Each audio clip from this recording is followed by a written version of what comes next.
Você acredita que a Arca de Noé realmente existiu? Um gigantesco barco de madeira que teria salvado os animais do grande dilúvio. A história da Arca de Noé é contada para nós há milhares de anos e também está presente em muitas outras religiões, como o islamismo, o cristianismo e o judaísmo. Existem várias teorias tentando encontrar a verdade sobre a arca, como ela era, onde ela foi parar e, é claro, se ela realmente existiu. Então vamos esperar um pouquinho para vocês deixar o joinha. Deixou? Agora tá tudo certo, vamos para o vídeo.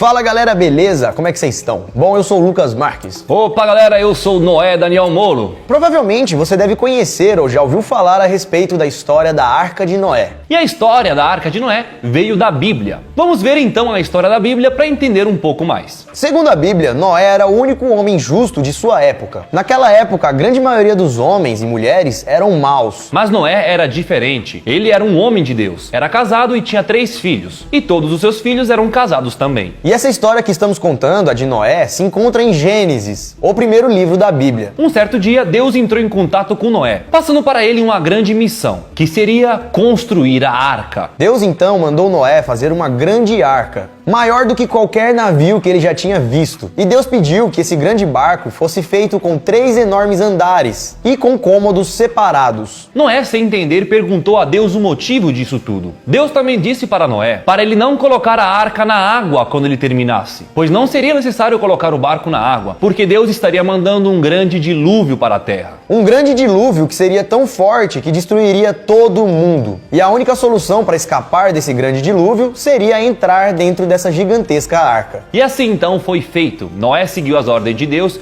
e começou a construção e construiu a arca. A arca queria salvar quem estivesse lá dentro. Deus ordenou que a arca tivesse 150 metros de comprimento, 25 metros de largura e 15 metros de altura. Isso, galera, é maior do que vários ônibus enfileirados e até mesmo aviões. A Bíblia diz que Noé demorou aproximadamente 120 anos para conseguir construir a arca. E durante todos esses anos, as pessoas que viam Noé fazendo aquele trabalho zoavam e riam da cara dele, pois achavam que ele estava maluco. Por que um homem demoraria tanto tempo para fazer um navio tão grande desse? Para qual finalidade? Noé dizia que era uma ordem de Deus e serviria para salvar do dilúvio, mas ninguém acreditava em Noé. Quando a arca então ficou pronta, Deus entrou em contato novamente com Noé e dessa vez pediu para que ele colocasse dentro da arca um par de cada animal. E assim foi feito. Noé então preencheu a arca com um casal de animal de cada espécie e colocou também a sua família lá dentro. E teve ainda mais, ainda convidou o povo que estava lá para entrar na arca. Mas como a galera estava achando que Noé estava maluco, ninguém aceitou o convite de Noé. Portanto, então ficou apenas os animais e a família de Noé dentro da arca. E depois disso, as portas foram fechadas. Então Deus mandou o grande dilúvio, que durou 40 dias e 40 noites. E isso foi tempo suficiente para inundar tudo aqui na terra, destruindo praticamente toda a vida que ficou de fora da arca. Após esse período de chuva sem parar, a água da terra começou a baixar, e somente depois de 10 meses que a arca parou em solo firme, ficando em cima do Monte Ararat. Esse seria o lugar onde a arca teria parado depois do dilúvio. Muitos consideram essa história como um mito, ou também como uma parábola, sobre o castigo de Deus para a maldade do homem. Já outros acreditam que é tudo verdade, que a história realmente aconteceu como é contada na Bíblia, como se fosse um fato histórico. E é por isso que muitos hoje em dia tentam estudar e buscar a verdade sobre a Arca de Noé. Chegamos na hora então onde as teorias surgem. Pesquisadores do mundo inteiro apresentaram várias teorias, principalmente nesses últimos anos. Uma das teorias mais aceitas entre os céticos é que um homem teria salvado vários animais e sua família de uma inundação local e não de uma inundação no mundo inteiro. E eles acreditam também que a arca não era tão grande quanto eles dizem. Em vez de uma arca gigante, seria um pequeno barco. Essa então seria a teoria mais aceita entre os céticos, de que se realmente existia uma arca, ela não era tão grande. Mas não é a única teoria, existem muitas outras. Segundo Henry Morris, um criacionista, segundo ele, a arca não era essencialmente um barco, e sim uma grande caixa de madeira feita para flutuar na água. E de acordo com vários cálculos feitos por esse cara, a arca teria uma capacidade de volume por volta de 39.500 metros cúbicos, que seria o espaço suficiente para levar um par de animal de cada espécie. Mas vários outros especialistas também apresentaram suas teorias, que vai contra a teoria de Morris. Segundo a Bíblia, a Arca de Noé teria então abrigado um casal de animal de cada espécie que era vivo naquela época. Mas se formos levar para o lado científico, naquela época existiram dinossauros, e alguns deles podiam pesar mais de 50 toneladas.